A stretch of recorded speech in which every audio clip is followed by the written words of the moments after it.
আবারও আমন্ত্রণ রাজকাহনে, সাথে আছি নবনীতা চৌধুরী। নিবেদন করছে শাহ সিমেন্ট। মূল আলোচনায় যাবার আগে চলুন জেনে নেই মার্কেন্টাইল ব্যাংক সংবাদ শিরোনাম। ভারতে 17তম লোকসভা নির্বাচনের পঞ্চম ধাপে গত 6 মে 7টি রাজ্যের 51টি আসনে ভোট গ্রহণ অনুষ্ঠিত হয়েছে। এর আগে গত 4টি ধাপে মোটামুটি শান্তিপূর্ণভাবে ভোট গ্রহণ হলেও এ ধাপে ভোট শুরু হওয়ার পরপরই কাশ্মীরের একটি ভোট কেন্দ্রে গ্রেনেড হামলা, বেশ কয়েকটি রাজ্যে ইভিএম মেশিনে জটিলতা, পশ্চিমবঙ্গে সহিংসতার খবর পাওয়া গেছে।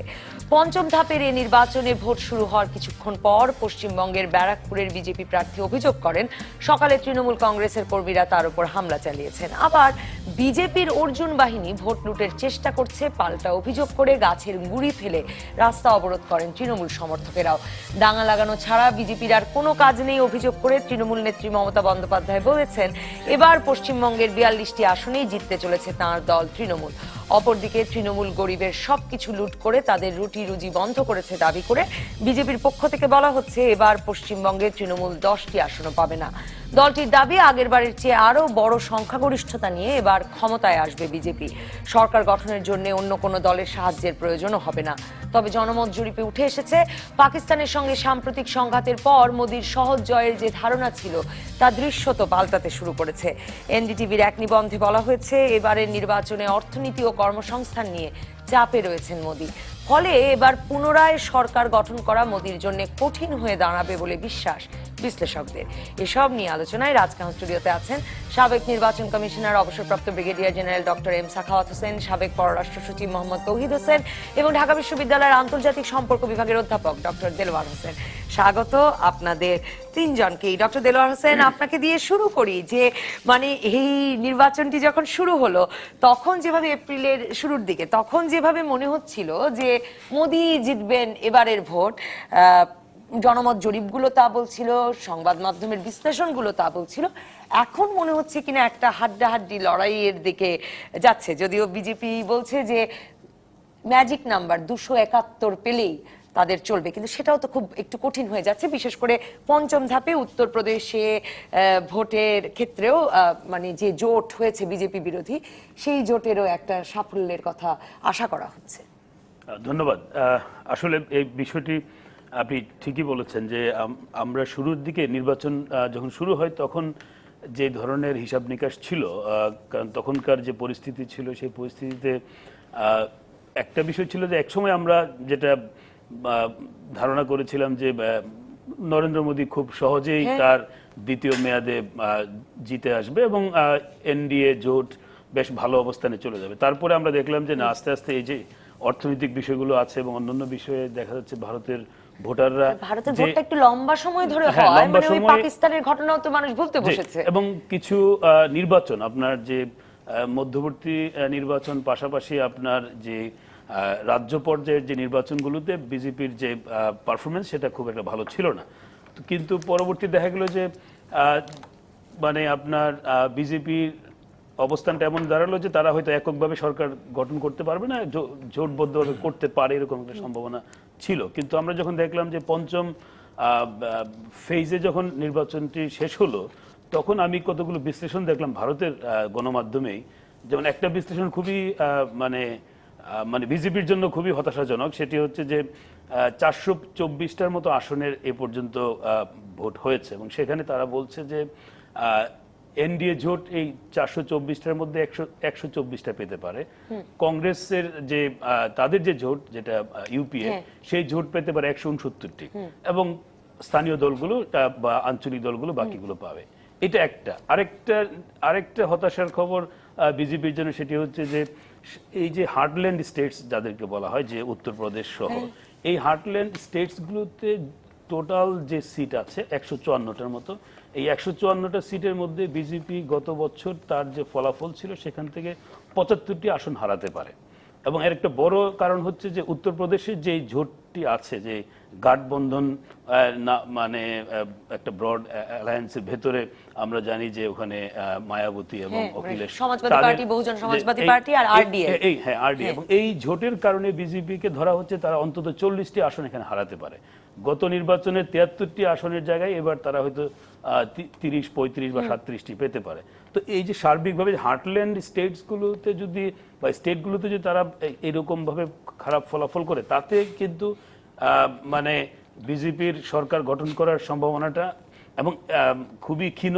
কিন্তু এখানে একটা মানে একটা শর্ত আছে, সেটি হচ্ছে যে এই যে অবজারভেশন, এই পর্যবেক্ষণটা কিন্তু আপনার এই আপনার বিজেপির যেটা আমি শুরুতে বলছিলাম যে মধ্যবর্তী যে নির্বাচনের বিজেপির যে ফলাফল, পাশাপাশি যে সাম্প্রতিক রাজ্যগুলোতে যে ধরনের ফলাফল এসছে, এবং পাশাপাশি এই অর্থনৈতিক বিষয়গুলো যেভাবে মানুষের মধ্যে একটা বড়ভাবে প্রভাব বিস্তার করছে, তাতে করে এইরকম একটা মানে গ্লুমি পিকচার দেয়া হচ্ছে, যেটি হয়তো বা বাস্তবে ফলতেও পারে। কারণ এই বিশ্লেষণগুলো কিন্তু তারা করছে বেশ পর্যবেক্ষণ করেই তারা সেটি করছে। এখন আমার কাছে মনে হয় যে আরেকটি দিক বিশ্লেষণে আসছে, সেটি হচ্ছে যে এই যে আপনার হার্টল্যান্ড স্টেটগুলো থেকে যে তারা যে একটু মানে বিজেপি বা বিজেপির জোট তারা কিছু সিট হারাবে, সেটাকে পুষিয়ে নেওয়ার জন্য তারা পশ্চিমবঙ্গের সহ এরকম কিছু রাজ্যের দিকে তারা ভীষণভাবে গুরুত্ব দিচ্ছে। এবং ধরা হচ্ছে যে পশ্চিমবঙ্গের কিছু সিট নিয়ে এমন তারা আশা করছে এখানে 15টি 20টি বা এরকম কিছু সিট নিয়ে তারা হয়তো সেখানে কিছুটা কম্পেনসেট করবে, এইরকম একটা স্ট্র্যাটেজি আছে এখনো। পশ্চিমবঙ্গ, উত্তর পূর্ব ভারতে এক রকমের বিজেপির প্রতি এক রকমের মানে বিজেপির জনপ্রিয়তার কিছু প্রমাণও পাওয়া যাচ্ছে, বা তারা সেখানে খুবই অ্যাগ্রেসিভলি ক্যাম্পেইন করছে। এবং ওখানে সেখানে আবার তৌহিদ হোসেন, আমি যদি এই কথার সূত্র ধরেই, ডক্টর দেলোয়ার হোসেনের কথার সূত্র ধরেই বলি যে উত্তরপ্রদেশে ভোট হলো এই পঞ্চম ধাপে 14টির মতো আসনে বোধহয়, মানে 80টার মধ্যে, তার মধ্যে মানে এই হচ্ছে কি, অনেকেই লিখছেন যে এটা হচ্ছে কি প্রিয়াঙ্কা গান্ধীকে তো এবার উত্তরপ্রদেশের দায়িত্ব দেওয়া হয়েছিল। কংগ্রেস মাত্র 2টো আসন গতবার পেয়েছিল, রায়বেরিলি আর আমেথি, মানে সোনিয়া গান্ধীর আসন আর রাহুল গান্ধীর আসন। এবার নাকি রাহুল গান্ধীর আসনটা নিয়েও ভয়, সেজন্য রাহুল গান্ধী আরেক আসনেও দাঁড়িয়েছেন। কাজে প্রিয়াঙ্কা গান্ধী কেমন কাজ করলেন সেটার একটা প্রমাণ মিলবে। আবার নির্বাচনটা যখন শুরু হলো ভারতে, তখন কথা হলো যে বিরোধীরা অনেক কথা বললেন বটে, কিন্তু কোনো জোট গড়ে তুলতে পারলেন না। উত্তরপ্রদেশে আসলে জোটেরও একটা পরীক্ষা হচ্ছে, কারণ ওই যে বহুজন সমাজবাদী পার্টি, সমাজবাদী পার্টি আর আরডিএল জোট গড়েছে, এবং তারা জোট গড়েছেন তাদের সুবিধা দিতে অনেক আসনে কংগ্রেস প্রার্থী দেয়নি, আবার কংগ্রেসকে সুবিধা দিতে অনেক জায়গায় সেই মহাজোট ওই 3 দলের জোট প্রার্থী দেয়নি। তার মানে এক রকমের জোট তো কাজ করছে উত্তরপ্রদেশে, এবং উত্তরপ্রদেশ তো খুব ভাইটাল। উত্তরপ্রদেশ নিঃসন্দেহে খুবই ভাইটাল, এবং সবসময় দেখা গেছে উত্তরপ্রদেশে যারা যেতে তারাই ক্ষমতায় আসে। শুধু উত্তরপ্রদেশের সংখ্যার কারণে নয়, অন্যান্য জায়গার সংখ্যার কারণে, কিন্তু এটা একটা ট্রেন্ড বলা যায় ভারতের নির্বাচনের ফলাফলে। তবে একটা কথা আমাদের মনে রাখতে হবে যে এবারে যে সার্ভেগুলি হচ্ছে সেটা কিন্তু নির্বাচনের আগেরগুলোর রেজাল্ট আমরা এক ধরনের পাচ্ছি। অনেক আগে যেটা হতো, বুথ ফেরত একটা সমীক্ষা হতো, সেটা এক্সিট পোল কিন্তু এখন করা নিষেধ। কাজেই এক্সিট পোল যখন করতো তখন কিন্তু এক্সাক্ট ফিগার বলে দিতে পারতো, প্রায় অর্ধেক যখন হয়েছে তখনই বলে দিতে পারতো যে এত সংখ্যক সিট পাবে, এবং দেখা যেত যে প্রায় তার কাছাকাছি 2-4 সিট এদিক ওদিক। সেই সুযোগটা এখন আর নেই। ফলাফল তো 23 কি শুধু ভারতে বন্ধ হলো? আমি তো ফলো করি নাই, মানে নাকি সারা পৃথিবীতে? শুধু ভারতেই বন্ধ হয়েছে? এটা তো এক এক দেশে, পৃথিবীতে এক এক জায়গায় এক এক নিয়ম। এখন যেটা হবে সেটা হলো যে আপনার 23 তারিখে যখন ফলাফল জানা যাবে তখনই আসলে বোঝা যাবে, কারণ মানুষ বুথে গিয়ে যে কি করবে এটা কিন্তু পুরোপুরি প্রেডিক্ট করা খুবই কঠিন কাজ। তবে যেটা প্রফেসর দেলোয়ার বলেছেন যে একটু কঠিন এবার বিজেপির জন্য, কারণ অর্থনৈতিক ইন্ডিকেটরগুলি বেশ কিছুতে তারা, যেখানে তারা ওটাকেই একটা, যদিও হিন্দুত্বটাকে তারা তাদের একটা মেইন প্ল্যান ছিল, পুরো ক্যাম্পেইন ছিল, কিন্তু অর্থনীতি নিয়ে। এখন সেই অর্থনীতির ক্ষেত্রে যেহেতু তারা তেমন সুবিধা করতে পারেনি, যদিও ভারতীয় অর্থনীতি তো অগ্রগতি এবারও 7%-এর বেশি, কিন্তু বড় বড় কতগুলি সেকশন সেই বেনিফিটগুলো একেবারেই পায়নি, বিশেষ করে কৃষকদের মতো আত্মহত্যার সংখ্যা আগের চেয়ে একটু কমেনি, ক্ষেত্র বিশেষে বেড়েছে। কাজে এটা একটাই বিজেপির পক্ষে যেতে পারে, সেটা হলো যে সমস্ত বিশ্বে ভারত সহ আসলে ডান দিকে একটু মোড় নিয়েছে রাজনীতি। এবং যত কথাই বলা হোক না কেন, কমিউনালিজম জিনিসটা এখনো যথেষ্ট বিক্রি হচ্ছে, এটাই একমাত্র। তবে আরেকটা বিষয় যেটা, সেটা হলো যে বিজেপি যদি এককভাবে নাও পারে শুধু তার দল নিয়ে, কিন্তু এনডিএ জোট মিলিতভাবে ম্যাজিক সংখ্যায় পৌঁছে যাওয়ার সম্ভাবনা এখনো যথেষ্টই বেশি বলে আমি মনে করি। কারণ কোনো সার্ভেতেও কিন্তু যে জানুয়ারি থেকে এপ্রিল পর্যন্ত যে সার্ভেগুলি হয়েছে, কোনোটাই কিন্তু বলছে না যে কংগ্রেসের জোট এনডিএর চেয়ে বেশি সিট পাবে। এটা কিন্তু কোথাওই কোনো সার্ভেতে আসছে না। কিন্তু তারপরে আবার যেটা বললাম যে মানুষ ভোট দিতে গিয়ে বুথের ভিতরে ঢুকে, যেহেতু ওখানে সুযোগ আছে বুথে গিয়ে নিজের ভোটটা ঠিক মতো দেওয়ার, সেখানে যে কি করবে এটা বলা কঠিন। মানে চাকরি না হওয়ার ক্ষোভে ভোট দেবে নাকি ধর্মের জোশে ভোট দেবে, সেটা আসলে বলা মুশকিল। ব্রিগেডিয়ার জেনারেল সাখাওয়াত হোসেন, আমি আপনার কাছে মানে এবারের পঞ্চম ধাপের যে নির্বাচন, সেটাকে ওই যে মানে মোদি সরকারের আমলেই আমরা একটা বেল্টের নাম শুনেছি না, যে কাউ বেল্ট, মানে যেখানে কেউ গরুর মাংস খাচ্ছে কিনা তা নিয়ে খবরদারি চলছে, গরুর মাংস খেলে প্রয়োজনে মানে সন্দেহেই ধরুন পিটিয়ে হত্যা করা হচ্ছে, আবার এই মানে ব্যাপক ভয়াবহ সাম্প্রদায়িকতা, যে মানে বিহার, মধ্যপ্রদেশ, রাজস্থান, উত্তরপ্রদেশ, সেই বেল্টেরও ভোট। এবং অনেক বিশ্লেষক লিখছেন যে একদিকে যেমন সেদিকে মানে হিন্দুত্ববাদের কথা অনেক বেশি মোদি বলছেন, অন্যদিকে এবার কংগ্রেস একদম ধর্মনিরপেক্ষতার কথা বিশেষ বলছেই না। সেই ঘটনাটাও তো এবারের নির্বাচনে ঘটছে ভারতে। দেখুন, প্রায় বিশ্লেষণ তো সবই আমার দুইজন সাথী করলেন। ইন্ডিয়ান ইলেকশনটা কিন্তু ভেরি ইন্টারেস্টিং ইলেকশন, কারণ আপনাকে দেখতে হবে যে এই 7 ধাপে নির্বাচন হওয়ায় ঢেউ কিন্তু একরকম থাকছে না। প্রতি ধাপে সবার চেহারা পরিবর্তন হচ্ছে। প্রথম দিকে মিস্টার মোদি যেভাবে নেমেছিলেন এবং যেই আশঙ্কা করা হচ্ছিল যে 2014 সালের মধ্যে সুইপ না করলেও মোটামুটি করবে, কারণ কংগ্রেস লিডারলেস, কিছু কিছু রাজ্য সরকারগুলো বেশ শক্তিশালী হয়ে উঠছে এবং মোদির হাতে বেশ অস্ত্র আছে, বিশেষ করে সিকিউরিটি পার্ট অফ ইট। কিন্তু আপনি লক্ষ্য করেন এই পর্যন্ত যে যতগুলো ফেজ পার হচ্ছে, আপনার বিজেপি কিন্তু দে আর লুজিং দ্যাট কনফিডেন্স। এবং যেটার এক পরিচয় হলো যে এখন আস্তে আস্তে আস্তে আস্তে তারা কমিউনাল কার্ডটা কিন্তু প্লে করছে। কমিউনাল কার্ডটা সরে এসে এখন রিজিনাল কার্ড প্লে করা শুরু করেছে। তো এই যে বিষয়গুলো আপনি যদি দেখেন, এ পর্যন্ত ফার্স্ট ফেজের পরে প্রধানমন্ত্রী যিনি বিজেপিকে সামনে নিয়ে যাবেন বা তার যে প্রধান বিজেপির অমিত শাহ, এ পর্যন্ত ইকোনমির উপরে কোনো কথা বলেননি, ফরেন পলিসির উপরে কোনো কথা বলেননি, নেইবারদের সাথে রিলেশনের কথা বলেননি, ইনকাম জেনারেশনের কথা বলেননি। ইকোনমি আর ইনকাম জেনারেশনের বিষয়ে যে কথা বলছেন না, তা নিয়ে তো আবার রাহুল গান্ধীরা অনেক খোঁচাচ্ছেন যে কথা, এই নিয়ে তো কোনো কথা শুনছি না, কারণ তাদের বলার তো মুখটা নাই অনেকেই। আজকে একটা রিপোর্ট বেরিয়েছে যে মোর ড্যামনিং, যে ইন্ডিয়ান ওভারঅল গ্রোথ রেটের যে পরিসংখ্যান, সেই পরিসংখ্যানটা কতখানি হলো।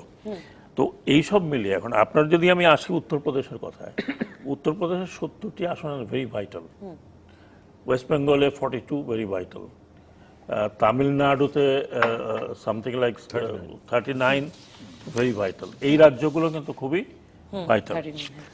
উত্তরপ্রদেশে যে প্রবলেমটা এই গত 5 বছর হয়েছে, সেটা হচ্ছে যে পুরো কমিউনালিজম চলে গেছে উত্তরপ্রদেশে।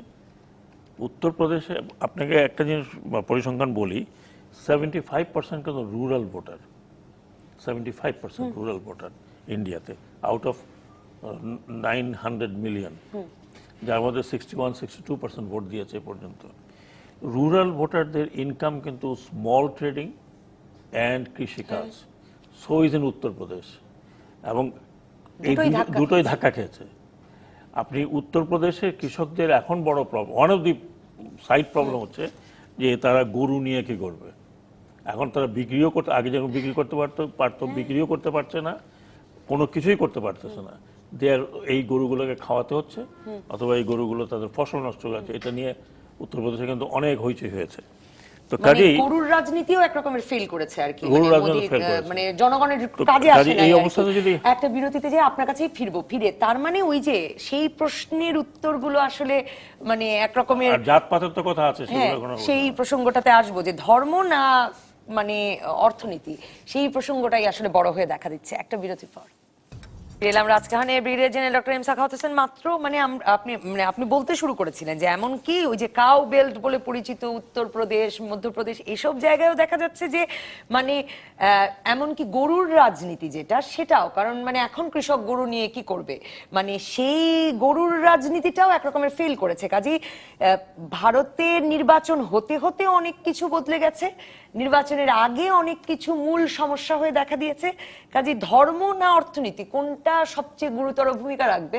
আপনিও একমত কিনা যে মোহাম্মদ তৌহিদ হোসেনের সঙ্গে, যে তিনিও বলছিলেন যে এটা আসলে অপেক্ষা করতে হবে? না, অপেক্ষা করতে হবে ডেফিনেটলি। আমরা তো এখান থেকে যত কথাই বলি, আমরা তো অন দ্য সিন নেই, আমরা হয়তো টেলিভিশন থেকে দেখছি বা বিভিন্ন অ্যানালাইসিস পড়ে কিছুটা উপলব্ধি থেকে কথা বলছি। যেমন ধরুন নির্বাচন নিয়ে আমার তো অল্প যৎসামান্য নলেজ আছে, বিশেষ করে সাবকন্টিনেন্ট নিয়ে তো আমি একটু লেখাপড়া করেছি। ইন্ডিয়ান ইলেকশনের এখন যে বিষয়টা আপনি লক্ষ্য করবেন, সেটা যেহেতু কতগুলো সাইন অ্যান্ড সিম্পটম থাকে। একটা, যখন পার্টি ক্ষমতায় আছে এখনো, দেয়ার ইন পাওয়ার, তাদের ম্যানারিজমে কতখানি পরিবর্তন, প্রতিদিনে কিন্তু একটা পরিবর্তন, প্রতিদিনই একটা শিফট দেখা যাচ্ছে। এমনকি আমি নামটা ভুলে যাচ্ছি, একজন অ্যানালিস্ট অফ বিজেপি, বিজেপির নেতাই, নামটা ভুলে যাচ্ছি, সে বলেছে যে রাম মাধব, যে হয়তো আমাদেরকে কোয়ালিশনে যেতে হবে, অথবা আমরা খুব স্লিম মেজরিটি পাবো, আমরা 2014 সালের মতো এক্সপেক্ট করতে পারি না। তার মানে হচ্ছে রাম মাধব এই কথাটা কখন বললো? আফটার দি সাধারণ সম্পাদক, আফটার দি ফিফথ ফেজ পর্যন্ত আপনার। তারপরে কিন্তু পরের দিন উনি আবার ওনার কথাটা বদলে ফেলেছেন। বদলে ফেলুক, আর যেটাই তারপরে আবার তিনি এক চ্যানেলে বলেছেন যে ওনাদের কোনো জোটেরও সাহায্য দরকার নেই, একাই 271 পাবেন। একটা কথা যখন বলে, তারপর তো অনেক ধরনের, আমরা তো আমাদের দেশে যা হয়, মানে এই সঠিক কথা বলার পর আবার ওটা বলে হয় আমি বলিনি, না হয় অন্যরকম বলছি। এ পর্যন্ত আপনার 70টা সিটের মধ্যে 43 সিট কিন্তু ইলেকশন হয়ে গেছে। আমি উত্তরপ্রদেশটা ধরছি। কাজে Uttar Pradesh is the change maker যদি আমি বলি। সেখানে যখন 43 সিট ইলেকশনটা হয়ে যায়, তখন কিন্তু আমরা বুঝি আর না বুঝি, দি প্যাটার্ন ইটসেলফ, যারা প্রার্থী তারা কিন্তু ঠিকই বুঝতে পারে জোয়ারটা কোন দিকে যাচ্ছে। তো এই সবে যেটা মনে হয় যে রাম মাধবের কথা কিন্তু পঞ্চম ফেজের পরে আরেকটি ডেভেলপমেন্ট আপনাকে দেখতে হবে। আপনার ওই যে সাউথে, কেরালাতে একটা ছোট জোট কিন্তু হচ্ছে, নন বিজেপি, নন কংগ্রেস। এটা এই একমাত্র কারণ হচ্ছে ফিফথ ফেজের পরে সিনারিও যে পরিবর্তন হয়েছে, সেটা কিন্তু দে হ্যাভ আন্ডারস্টুড। যেটা নানা জায়গায় জোট গড়ে উঠছে, নানা জায়গায় ছোট জোট গড়ে উঠছে। এখন কি এই গতকালকে বা আজকেরই খবর আছে যে TMC is now trying to hook up Congress, Trinamool Congress. কালকে বা আজকে বোধহয় আমার মনে হয় চন্দ্রবাবু নাইডু আসছে কলকাতাতে, মানে একটা অ্যারেঞ্জমেন্ট করার। তার মানে এই যে অলরেডি পোলারাইজেশন কিন্তু শুরু হয়ে গেছে আফটার ফিফথ ফেজ। তার মানে আমরা বুঝি আর না বুঝি, যে টার্নআউটের প্যাটার্ন, টার্নআউটের লোকজন, ভোটিং প্যাটার্ন, এটা কিন্তু যারা বুঝে রাজনীতি করছে মাঠে, একটা আশা দেখতে পাচ্ছে, মানে মোদি বিরোধী, ডেফিনেটলি একটা মোদি বিরোধী এখন সেই আশাটা ফাইনালি, যেটা উনি বললেন এখনো দুটো ফেজ বাকি, কতখানি সুইং করবে সেটা দেখতে হবে। কিন্তু একটা বিষয় যেটা আমার মনে হচ্ছে, যেটা আমার এই ফিফথ ফেজে মনে হচ্ছে, যে it is not going to be that easy. It could be a hung parliament, অথবা with a slim majority and a strong মানে অপোজিশন। ওই যে উত্তরপ্রদেশের জোটটা নিয়ে তো আমরা কথা বললাম, ওটাই আসলে সবচেয়ে সিগনিফিক্যান্ট জোট, যেটা হয়ে শুরু হয়েছিল নির্বাচনটা। 20 বছর পরে সমাজবাদী পার্টি আর বহুজন সমাজবাদী পার্টি মিললো এবং আরডিএল এর সঙ্গে। That is definitely very significant বিষয়। এবং অখিলেশ ওদিন বলল যে উত্তরপ্রদেশ থেকে প্রধানমন্ত্রী করতে চাই, এবং মায়াবতীকে I will support to become prime. মানে যারা একদম মানে একটা চিরশত্রু টাইপ ছিলেন, সাপে নেউলে ছিলেন। দেয়ারফর দ্যাট এই যে আপনার সাইন এন্ড সিম্পটমে যেটা মনে হচ্ছে, যে কতখানি আশাবাদী, কতখানি প্র্যাকটিক্যালি হবে I don't know, but there is a definite মানে একটা ভারতের নির্বাচনটা তো এদিক থেকেও আসলে খুব ইন্টারেস্টিং মোহাম্মদ তৌহিদ হোসেন, যে মানে নির্বাচনটা চলতে থাকে, না মনোনয়ন চলতে থাকে হ্যাঁ, এক জায়গা থেকে আরেক জায়গায়, এমনকি যেটা ব্রিগেডিয়ার শাখাওয়াত বললেন যে মানে জোটও হতে থাকে, মানে যে জোট হওয়ার চেষ্টা 6 মাস আগে থেকে চলছে, এতদিন কাজ করেনি। এখন হয়তো ভোটারের মনোভঙ্গি দেখে এক রকমের ইঙ্গিত পেয়ে রাজনীতিকরাও এই জোটও করতে থাকতে পারে, মানে সেটাই সেটা তো বললাম। আসলে একটা Phase খুব election, ইন্টারেস্টিং এটা তারা সেদিক করতে থেকে। পারেন। এবং উত্তরপ্রদেশে আসলে কংগ্রেস কিন্তু প্রথমে চেয়েছিল যে অখিলেশ এবং মায়াবতী দুজনের সাথেই জোট করতে। আচ্ছা। তারাই বরং একসাথে হয়ে কংগ্রেসের সাথে সরাসরি যায়নি। যদি যেত তাহলে কিন্তু উত্তরপ্রদেশে ধরে নেওয়া যেত যে একদম ক্লিন মোরলেস কিছু সিট হয়তো বিজেপি পেত। স্ট্রং ক্যান্ডিডেট দেয়নি কংগ্রেসের বিরুদ্ধে। এটা তারা করেছে হ্যাঁ, ওই যে কিন্তু আবার ওই ইনফরমালি এক ধরনের আবার ওই আন্ডারস্ট্যান্ডিং আসন করা। ভাগাভাগিতেই নাকি মত মেলেনি, কাজেই শেষ পর্যন্ত আর কংগ্রেস আর তারা মেলেনি। দেখুন, আসন ভাগাভাগিতে পুরোপুরি মত কখনোই মেলে না, হ্যাঁ, কারণ সবসময় তো যদি আপনার strong 100টা থাকে, হ্যাঁ। 3 পার্টি মিলে তো চায় 150টা, তো 150 তো নেই, কাজে আপনি তখন কি করবেন? কাজে এটা সমস্যাটা সবসময় কিন্তু ওই সিট ভাগাভাগি নিয়ে হয়, কারণ নীতির কোনো প্রশ্ন নেই এখানে, রাজনীতিতে তারা নীতি মেলেনি, নেই। তবে আবার একজন একজনকে ছাড় দিয়েছেন না ছাড় দিয়েছে কিছু, এটা একটা বড় জিনিস। অবস্থা দৃশ্যে যেটা মনে হয়, আমি ওনার সাথে সম্পূর্ণ একমত, একটা যে আমার মনে হয় যে হয়তো একক বৃহত্তম দল বিজেপি হবে, কিন্তু সেটা ম্যাজিক ফিগারটা টাচ করবে না বলেই মনে হয়। তারপরে জোট কিন্তু খুবই একটা অনির্ভরযোগ্য জিনিস, কিন্তু ও ভারতে কি মানে জোট যারা বলেছেন একসাথে জোট, তারাই যে একসাথে থাকবেন না, সরকার? যদি দেখা যায় যে একটা স্ট্রং পার্টি এসে গেছে ক্ষমতায়, এসেই গেছি আমরা প্রায়, তখন জোট খুব ভালো চলবে। যখন দেখা যাবে যে এর মধ্যে একটা হাং পার্লামেন্ট হয়ে গেছে, তখন আপনি কখনোই এই সম্ভাবনা উড়িয়ে দেবেন না যে যদি একটা জোট দেখা যায় যে একটু শক্ত অবস্থানে যেতে পারছে, অন্য জোট থেকে যে কিছু সরে ওদিকে চলে যাবে না, কারণ কোনো বাধা নেই আইনত। আচ্ছা, আইনত কোনো বাধাও নেই। না, তারা জোট কিন্তু তারা পার্টি তো আলাদা। ওখানে কিছু সমস্যা আছে, সেটা হলো যে কমপক্ষে 1/3 সদস্য যদি আলাদা না হয়, তাহলে সেটাকে দল ভাঙ্গা বলা হবে না, এবং সেক্ষেত্রে তারা কিন্তু পার্লামেন্টারি সিট হারাবে। কিন্তু যদি একটা দলের যদি 30 জন মেম্বার থাকে, যদি 10 জন তারা ভাগ হয়ে চলেও যায়, বেচা কেনা হবে, আপনি শিওর থাকেন ব্যাপারে। যদি হাং পার্লামেন্ট হয় যদি, তখন কিন্তু হর্স ট্রেডিং একেবারে নিশ্চিন্ত হবেই। ভারতের এখনই হয়তো শুরু হয়ে গেছে লক্ষণ দেখেই, তখন এটা হবে। এবং তখন কিন্তু যদি একটা দলের, এমনকি যদি দল একসাথে নাও হয়, যদি 35-40% মেম্বার যদি আলাদা হয়ে ওই কোনো একজনের সাথে চলে যেতে চায়, তারা কিন্তু যেতে পারবে, সেটাকে আলাদাভাবে স্বীকৃতি দেওয়া হবে অ্যাজ এ ভাঙ্গন যদি স্বীকৃতি দেয়, তখন কিন্তু তাদের মেম্বারশিপ যায় না। যদি 1/3 কম হয়, তখন যায়। কাজেই দল যে কোনোটা ভাঙবেও না, এটাও আপনি নিশ্চিত হতে পারবেন না, কারণ কোনখানে গেলে কোন দলের যে ওই ক্ষমতার অংশ কতটুকু পাবে, সেটার উপর অনেক কিছু তখন নির্ভর করবে।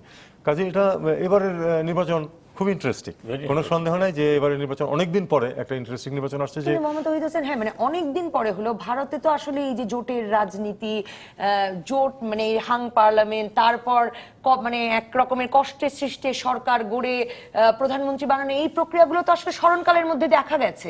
কিন্তু দেখুন তারপরেও এর আগের 4টা সরকার কিন্তু তখন একদম কষ্ট হয়নি, কিন্তু জোট হয়েছে। কংগ্রেসও তো জোট সরকারই ছিল, কিন্তু জোটটা খুব শক্ত জোট ছিল, পরিষ্কারভাবে জিতে এসেছে। এবং ওই মিসেস গান্ধী নেতা, এটা সবাই মেনে নিয়েছে, উনি যাকে বলছেন যে সেভাবেই হচ্ছে, এবং মন্ত্রিত্ব ভাগাভাগি সেভাবে হয়েছে, কোনো সমস্যা হয়নি। কিন্তু এবার বোধহয় খুব একটা ইন্টারেস্টিং নির্বাচনের সামনে আমরা এসেছি, যখন দুটো জোট বোধহয় খুব কাছাকাছি চলে আসবে সংখ্যার দিক দিয়ে। জোট না আসলেও জোটের বাইরে যারা, দুই জোটেরও বাইরে যারা আছে, তাদের সংখ্যাটাও তখন গুরুত্বপূর্ণ হয়ে যাবে। যে এরা যদি এদিকে যোগ দেয়, তাহলে দেখা যাবে যে ওর চেয়ে বেশি হয়ে যাচ্ছে। তখন কিন্তু এই হর্স ট্রেডিংটা খুব প্রচন্ডভাবে হবে, এবং তখন দেখবেন যে অদ্ভুত সব কম্বিনেশন দাঁড়িয়ে যাচ্ছে। হ্যাঁ, এবং সেই অদ্ভুত সব কম্বিনেশন স্মরণকালের মধ্যে আমরা দেখেছিলাম কিনা ভারতে কোনো কিছু মনে পড়ে কিনা? হ্যাঁ, সেগুলো একটু শুনবো যদি। কিছুটা অদ্ভুত কম্বিনেশন ছিল শেষবার যখন 98 আপনি স্যার তারাও আগে চিন্তা করেন যে যখন বিশ্বনাথ প্রতাপ সিং যখন আসলেন, তখন একেবারে বিপরীতমুখী সব লোকজন একসাথে হয়ে একটা, তখনও কিন্তু কংগ্রেস ছিল একক বৃহত্তম দল, 191টা আসন পেয়েছিল, কিন্তু তারপরেও তারা সরকার গঠন করেনি, কারণ তাদের বাকি সমর্থন ছিল না, এবং যেহেতু তারা পরাজিত হয়েছে এক কাজে ধরনের, ভিপি এজন্য সিং তারা- মানে আরেকটা প্রধানমন্ত্রী হলেন। আমাদের 2 বছর পরে ইলেকশনটা হলো আমাদের 98-এর ইলেকশনের পরে না, যেহেতু এই অটল বিহারী বাজপেয়ী অটল বিহারী বাজপেয়ী প্রথমবারে ছিলেন 13 দিন, তারপরের বারে ছিলেন 13 মাস, ওই 13 মাস, হ্যাঁ। এবং তারপরে সবাই বলছিল যে এবার কি 13 বছর হয় কিনা। 13 বছর হয়নি, কিন্তু অনেকদিন হয়েছে। কিন্তু 13 দিন 13 মাসের প্রধানমন্ত্রীও ছিলেন। আমি অধ্যাপক ডক্টর দেলোয়ার হোসেন, আপনি এর আগে বলতে শুরু করেছিলেন যে মানে উত্তরপ্রদেশেও এবার একটা হাড্ডাহাড্ডি লড়াই, এবং বিজেপি এর আগের বার যেরকম মানে বিপুল জয় পেয়েছিল তার সম্ভাবনা এখন কম মনে হচ্ছে বলে পশ্চিমবঙ্গ খুব গুরুত্বপূর্ণ হয়ে উঠেছে। পশ্চিমবঙ্গ আমাদের একটা মানে একদম আগ্রহের জায়গা থেকেও গুরুত্বপূর্ণ মনে হয়, আর পশ্চিমবঙ্গে তো আসলে এক রকমের মমতা ব্যানার্জি একেবারেই মানে ওখানে মনে হচ্ছে যে একটা মোদি বিরোধী নির্বাচন, মানে মোদি ভার্সেস মমতা নির্বাচনটা খুব জমে উঠেছে। না, আপনি ঠিকই বলেছেন। আমরা যেমন বিভিন্ন বিশ্লেষণ থেকে দেখতে পাচ্ছি যে বিজেপি এবং বিশেষ করে বিজেপির প্রধান নরেন্দ্র মোদীর যে বক্তব্য এবং যেভাবে মমতার সঙ্গে ওনার যে বাকযুদ্ধ, এগুলোর মাধ্যমে আমরা বুঝতে পারি। পাশাপাশি তারা যেভাবে পশ্চিমবঙ্গের বিভিন্ন রুরাল এরিয়াতে বা রিমোট এরিয়াতে যেভাবে রিলিজিয়নের কার্ড ব্যবহার করছে, কিংবা যেখানে যেখানে শক্তি প্রয়োগ করা দরকার, যেখানে অর্থ দেওয়া দরকার, সবই করছে। আর পাশাপাশি যেহেতু টিএমসি ইজ ভেরি স্ট্রং মানে অর্গানাইজেশনালি, এবং তারা শাসন করছে, ফলে এই বিষয়টা হচ্ছে। কিন্তু এখন যেটা আমরা দেখছি যে মমতা আর আক্রমণটা যেমন একটু আগে আলোচনার মধ্যে এসেছিল, যে এখন এখানে দেখা যাচ্ছে যে মমতা তো শুরু থেকে বিজেপি বা মোদিরকে টার্গেট করে পাশাপাশি কিন্তু রাহুলকেও সে টার্গেট করে নির্বাচনটা চালাচ্ছিল। কিন্তু এখন আমরা দেখছি যে রাহুলের সাথে মানে আমি একটা রিপোর্ট পড়ছিলাম যে পুরুলিয়াতে যে আপনার রাহুলের যে বক্তব্য আবার মমতার যে বক্তব্য, সেটা বিশ্লেষণ করে বলা হচ্ছে যে আসলে তারা অনেকটাই মানে রয়েসয়ে বা অথবা যথেষ্ট নমনীয় ভাবে এই আক্রমণ কিন্তু করেছে। আবার অনেক পর্যবেক্ষক তো এটাও বলছেন স্যার যে পশ্চিমবঙ্গে আবার অনৈক্যটা বিরোধীদের একরকম ভোটে বিপদে ফেলবে, কারণ মোদির যে ভোট মানে বিজেপির যে ভোটার ব্যাংক তৈরি হয়েছে গত বছরে, তারা তো বিজেপিকেই ভোট দেবে। ওদিকে তৃণমূলের মানে ক্ষমতায় থাকার কারণে অজনপ্রিয়তায় ভোট হারানোর ভয় আছে, কংগ্রেস তাদের ভোট খাবে, সিপিআইএমও খাবে। এই বিপদটা তো আবার পশ্চিমবঙ্গে অনেকে বলছে। এই হিসাবটা কিন্তু আপনার মানে সিপিআইএম কিংবা কংগ্রেস কিন্তু তাদের যে ভোটের যে এটা কিন্তু মানে অতটা মানে না, আপনার সিগনিফিকেন্ট না। আমার কাছে যেটা মনে হয় যে যেহেতু আরো 2টা ফেজে আপনার নির্বাচন হবে, এখন যেহেতু কংগ্রেসের সঙ্গে মানে মমতার মানে কোনো ফর্মাল কোনো অ্যালায়েন্স না, বাট এমনিতে তাদের যে বক্তব্য এবং যারা ভোটার তারা কিন্তু কিছুটা কংগ্রেসের যে ভোটগুলো সেটা টিএমসিতে যেতেও পারে, মানে এই ধরনের একটা শিফট হতে পারে। তো এই শিফট না হলেও কিন্তু আপনার মমতার অবস্থান খুবই শক্তিশালী। বিজেপি যে কাজটি আমরা অনুমান করছি, কারণ বিজেপি যেখানে আপনার ভারতের যে হার্টল্যান্ড যে রাজ্যগুলো সেখানে তাদের অবস্থান দুর্বল, ওভারঅল তাদের অবস্থান দুর্বল, সেখানে আবার আপনার তাদের যতই তারা ধর্মীয় বা অন্যান্য কার্ড ব্যবহার করুক পশ্চিমবঙ্গে বা অনেক দিন ধরে কাজ করুক, সেখানে কিন্তু ওইরকম নাটকীয় ফলাফল পাওয়ার সম্ভাবনা খুবই কম। সেখানে মমতার অবস্থানটা হয়তো মমতার কয়েকটা সিট কমতে পারে, কিন্তু আমার মনে হয় না যে সেখানে তারা ততটা মানে বিজেপি ততটা সুবিধা করতে পারবে, যতটা আশা করছে। এবং যে পরিমাণ তাদের ন্যাশনাল লেভেলে তাদের যে লস বা যে ধরনের ডিক্লাইন আমরা দেখছি বা অনুমান করা হচ্ছে, আমরা জানি না পশ্চিমবঙ্গের 42টা সিটের মধ্যে মানে কতটা সিট আর মানে আপনার বিজেপি পেতে পারে, যেটা দিয়ে তারা জাতীয়ভাবে যে একটা বড় ধরনের একটা ধসের কথা চিন্তা করা হচ্ছে, যেটা হয়তো এখনো আমরা জানি না। এবং যে সার্ভেগুলো করা হচ্ছে, একটা হচ্ছে যে কারেন্ট ট্রেন্ড অ্যানালিসিস করা হচ্ছে, আরেকটা হচ্ছে যে আপনার এই গত 2 বছরে বিজেপির যে ফলাফল নির্বাচনে রাজ্য পর্যায়ে সেই ফলাফলের, কারণ এটা তো একটা ম্যাটার করবে, কারণ যে জনগণ আপনার রাজ্য নির্বাচনে তাদেরকে ভোট দেয়নি তারা আবার জাতীয় পর্যায়ে যে দেবে সবাই সেটা তো বলা যায় না। ফলে আমার কাছে মনে হয় যে বিষয়টি একটা বিরতিতে যাই। ব্রিগেডিয়ার জেনারেল সাখাওয়াত হোসেন, আপনাকে যখন পাওয়া গেছে আমি এসে আসলে জানতে চাইবো যে এবার নির্বাচন কমিশনের বিরুদ্ধে ব্যাপক অভিযোগ, মানে মমতা ব্যানার্জি সহ জায়গায় জায়গায় নেতা নেত্রীদের, এমনকি কোথাও কোথাও বিজেপি নেতাদেরও তো আছে বটেই। আমরা তো সবসময় মানে ভারতের নির্বাচন কমিশনকে একটা মানে আদর্শ নির্বাচন কমিশন হিসেবে দেখেছি, এরকম আক্রমণের শিকার ভারতের নির্বাচন কমিশন আগে হয়েছে কিনা। একটা বিরতির পর শুনবো সে কথা। ফিরে এলাম রাজকাহনে।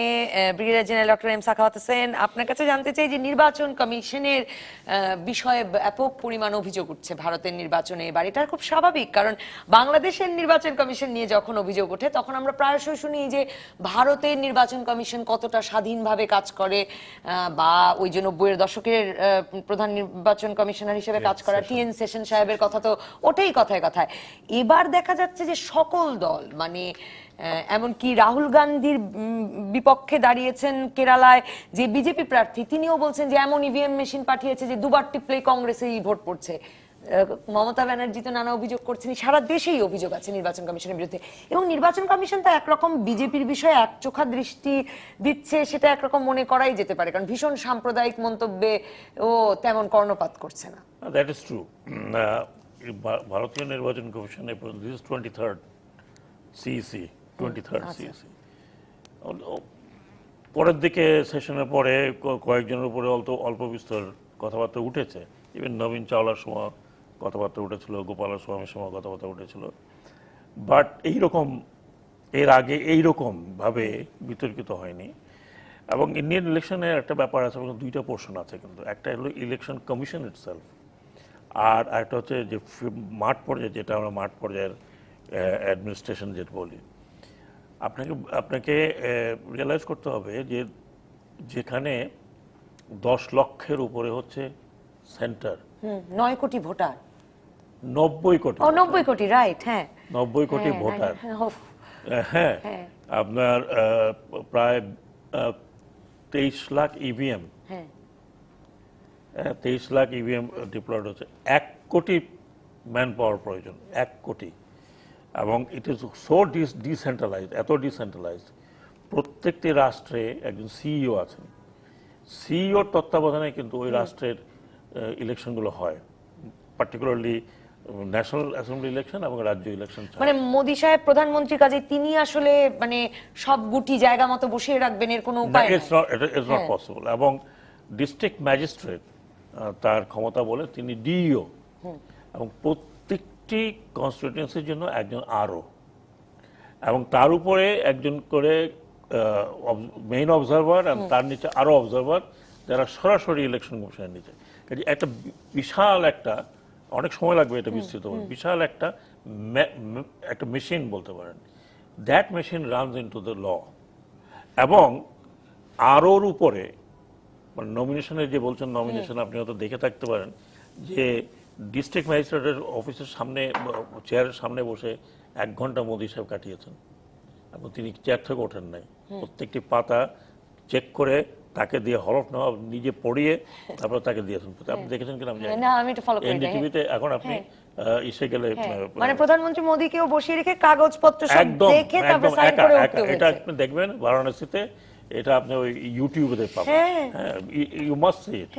তো সেই ধরনের মেকানিজমের মধ্যে এই আপনার ভোটটা হয়, কাজে সেখানে আপনি একবার হেলে যাওয়ার কোনো উপায় নেই। কিন্তু ইলেকশন কমিশন যে বিষয়টি নিয়ন্ত্রণ করে সেটা হচ্ছে through there model code of conduct, যেটা কিন্তু এটা কিন্তু লিগ্যাল বেস নাই, এটা একটা আন্ডারস্ট্যান্ডিং।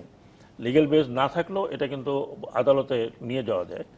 সেই জায়গাটাতে এইবার ইলেকশন কমিশনকে দেখা গেছে যে খুব দুর্বলভাবে এটাকে ইমপ্লিমেন্ট করে। এমনকি যে এই ফার্স্ট টাইম কোর্ট তাকে বলতে হয়েছে, সুপ্রিম কোর্ট তাকে বলতে হয়েছে আপনি জাগবেন, তখন বলতে আমার কোনো পাওয়ার নেই, অ্যাকচুয়ালি পাওয়ার নেই। অ্যাকচুয়ালি যদি ভার্চুয়ালি আপনি দেখেন, মডেল কোড অফ কন্ডাক্ট যদি কেউ ভায়োলেট করে, ইলেকশন কমিশন হয় তাকে ভৎসনা করতে পারে, না হয় তার এক্সপ্লেনেশন চাইতে পারে, না একটা রিপোর্ট করতে পারে, তাছাড়া কিছু নাই। বাট ইলেকশন কমিশনকে বলা হয় যে 324-এ যে প্লেনারি পাওয়ার তাদেরকে ইন্ডিয়ান ইলেকশন কমিশনকে দেওয়া আছে, যেটা সেশন ইউজ করেছিল, এবং সেই ধারাবাহিকতায় নির্বাচন কমিশন ইন্ডিয়াতে কিন্তু স্ট্রং।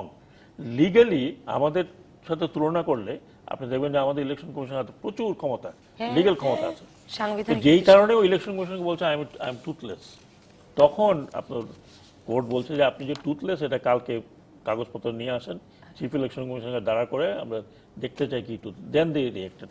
তারপরেও আপনি চিন্তা করেন যে এতগুলো ঘটনা ঘটেছে, কিন্তু প্রাইম মিনিস্টার অমিত শাহকে ক্লিন চিট দেওয়া হয়েছে, যেই কারণে এটা first time 66 top bureaucrats wrote to the president যে এই ইলেকশন কমিশন যা কন্ডিশন মানে যে অমিত শাহ আসলে বলে বেড়াচ্ছে যে উই পোকার মতো মানে ভারতে মুসলমানের সংখ্যা বাড়ছে এবং এবার যে actually conduct of election commission বিতর্কিত হয়েছে, কন্ডাক্ট অফ ইলেকশন কমিশন বিতর্কিত হয়েছে। এবং ওয়েস্ট বেঙ্গলে যে আপনার ওয়েস্ট বেঙ্গল এখন বলা যায় বিহারের মতো একটা রিপোর্ট দিয়েছে, বিহারের মতো অবস্থা।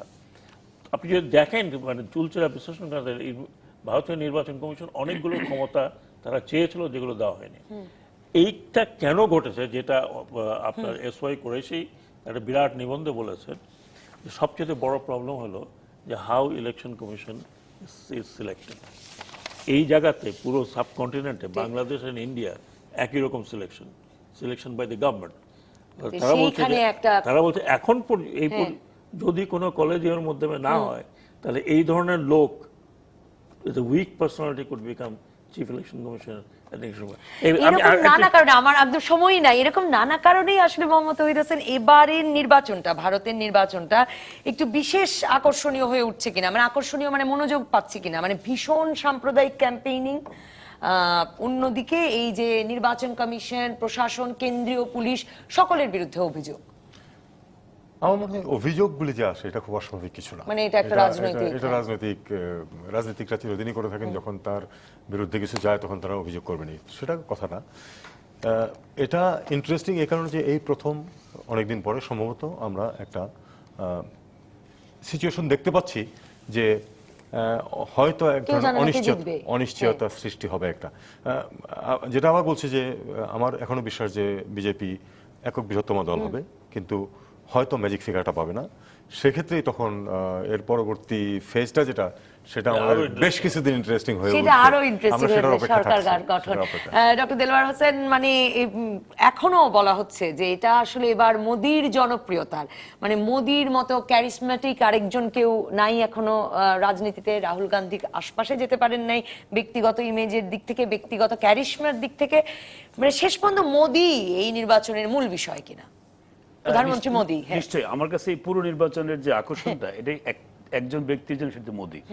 কারণ আপনি যদি বলেন যে এই নির্বাচনের আঞ্চলিক দলগুলোর ভালো ফলাফল কিংবা হাং পার্লামেন্ট সবই কিন্তু ভারতে ছিল, এবং এটি এই মোদির আগেই পরপর মনমোহন সিং দুটো হাং পার্লামেন্টের অথবা আপনার একটা জোট সরকার নেতৃত্ব দিয়েছে, তার আগে বাজপেয়ী দিয়েছে, তারও আগে অন্যরা দিয়েছে। ফলে এই 2014 সালে যে ধরনের একটা রিসাউন্ডিং ভিক্টরি নিয়ে, এবং একেবারে ধরা হচ্ছিল যে জওহরলাল নেহরু বা ইন্দিরা গান্ধীর মতো একাধিক টার্মে থাকবে, খুবই জনপ্রিয়তা তার আকাশ ছোঁয়া সেটি ছিল, সেই জায়গাটা 4-5 বছরের মধ্যে কিন্তু অনেকটা ডিক্লাইন, কিন্তু প্রকৃত ডিক্লাইনটা আমরা এই নির্বাচনের ফলাফল 23শে মে সেখানে দেখা যাবে। কিন্তু আমার কাছে মনে হয় যে আপনি দেখেন যে আমি দেখছিলাম কয়েকটা স্টেটে, একদিকে মানে তেলেঙ্গানা, তারপরে আপনার তামিলনাড়ু, পশ্চিমবঙ্গ, উত্তরপ্রদেশ, এইগুলোতে কিন্তু বিজেপির অবস্থা একেবারেই খারাপ, এবং এখানে বিজেপি ভালো করার কোনো সম্ভাবনা নেই। আপনার রাজস্থান, ছত্তিশগড়, তারপরে মধ্যপ্রদেশ, সেখানে কংগ্রেস ভালো করবে, এবং আমি দেখতেছি যে বিজেপি একটা বড় ধরনের নির্বাচনী বিপর্যয়ের দিকে যাচ্ছে, ফলাফলের বিপর্যয়ের দিকে। এবং সেখানে বিজেপি এককভাবে তো নাই, এমনকি জোটবদ্ধভাবে তারা সরকার গঠন করার মতো নাম্বার পাবে কিনা, এটা নিয়ে মানে একদিকে যেমন মোদি ম্যাজিক এবারও উতরাতে পারে, আবার মোদি ম্যাজিক শেষও হতে এবার আমরা দেখতে পাই। এবং এই মোদি ম্যাজিক, মোদির ক্যারিশমা এবং মোদির যে ধরনের লিডারশিপ, এটা যেভাবে একটা নাটকীয় ভাবে উত্থান ঘটেছিল, একইভাবে নাটকীয় ভাবে সেটার একটা মানে ডিক্লাইন শুধু না, মানে এটা একেবারেই হারিয়ে যেতে পারে এই নির্বাচনের মাধ্যমে। সেটাই হবে আমার মনে হয় নির্বাচনের একটা ইয়ে। আর যদি কোনো কারণে বিজেপি চলে আসে, তাহলে হয়তো আমরা মোদির একটা